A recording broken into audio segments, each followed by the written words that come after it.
ஆந்திராவோட முதலமைச்சரா சந்திரபாபு நாயுடு பதவியேற்கும் விழாவில் நடிகர் ரஜினிகாந்த் தனது மனைவி லதாவோட கலந்து கொண்ட புகைப்படங்கள் மற்றும் வீடியோக்கள் வெளியாகியிருக்கு. மேலும் ரஜினிகாந்த் அருகே 2 பெரிய தெலுங்கு சூப்பர் ஸ்டார்கள் மேடையில் அமர்ந்திருக்கும் காட்சியை பார்த்த ரசிகர்கள் ரொம்பவே உற்சாகமாயிருக்காங்க. ஒருவேளை ஜெயிலர் 2 படத்துக்காக இப்பவே அடித்தளம் போடுறாரா அப்படின்ற கணக்கும் இப்போ ரசிகர்கள் மத்தியில் எழுந்திருக்கு. அது என்ன தகவல், வாங்க வீடியோக்குள்ளே போய் பார்க்கலாம். மறக்காம சேனலுக்கு ஒரு சப்ஸ்கிரைப் பண்ணிட்டு லைக் பண்ணிட்டு அப்படியே வாங்க வீடியோக்குள்ளே போகலாம். சந்திரபாபு நாயுடுவோட கூட்டணி வைத்து தெலுங்கு நடிகர் பவன் கல்யாண் பல்வேறு இடங்களில் நடந்த சட்டமன்ற தேர்தலில் வெற்றி பெற்றிருக்காரு. பவன் கல்யாணின் சகோதரரான சிரஞ்சீவி மற்றும் என்டிஆரின் மகனான நந்தமுரி பாலகிருஷ்ணா உள்ளிட்ட பிரபலங்கள் ரஜினிகாந்தோடு இணைந்து இந்த பதவியேற்பு விழாவில் கலந்து கொண்டாங்க.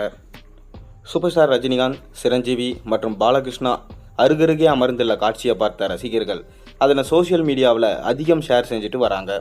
இந்தியாவில் பல்வேறு இடங்களை கைப்பற்றியுள்ள பாஜக தென்னிந்தியாவில் கால் வைக்க திணறி கொண்டிருந்த நிலையில் தெலுங்கு நடிகர்கள் சிகப்பு கம்பளம் விரித்து பாஜகவுக்கு மிக பெரும் அளவில் இடத்தை கொடுத்துட்டாங்க. பவன் கல்யாண் மற்றும் சந்திரபாபு நாயுடு பாஜகவோட கூட்டணி வைத்து வெற்றி பெற்ற நிலையில் தென்னிந்தியாவில் ஆந்திராவில் அழுத்தம் திருத்தமாக பாஜக உள்ளேயே நுழைய விட்டுட்டாங்க. தமிழ் சினிமாவோட சூப்பர் ஸ்டாரான ரஜினிகாந்த் அரசியல் கட்சியை தொடங்கவில்லை என்றாலும் ஆந்திரா அரசியலில் அவரது வாய்ஸ் அதிகம் வேலை பார்த்து இருப்பதாக சொல்கிறாங்க. சந்திரபாபு நாயுடு ஜெயிக்க முக்கிய காரணமே ரஜினியோட வாய்ஸ் தான் என்றும் சொல்கிறாங்க. இந்நிலையில் பதவியேற்பு விழாவில் தனது மனைவி லதாவோட ஆந்திரா சென்றிருக்காரு சூப்பர் ஸ்டார் ரஜினிகாந்த். ஏற்கனவே அயோத்தியில் ராமர் கோயில் திறப்புக்கும் தனது மனைவியோட ரஜினிகாந்த் சென்றிருந்தார். அதே போல அம்பானி மகன் திருமண விழாவுக்கும் தனது குடும்பத்தினரும் சென்று கலந்து கொண்டார் super star Rajinikanth. Super star ரஜினிகாந்துடன் டோலிவுட் சூப்பர் ஸ்டார்களான பாலகிருஷ்ணா மற்றும் சிரஞ்சீவி இருவருமே அருகருகே அமர்ந்து கொண்டு பேசும் காட்சிகள் எல்லாம் தற்போது இணையத்தில் தீயா பரவிட்டு வருது. ரஜினிகாந்துக்கு பின் வரிசையில் ஓபிஎஸ் அமர்ந்திருக்காரு.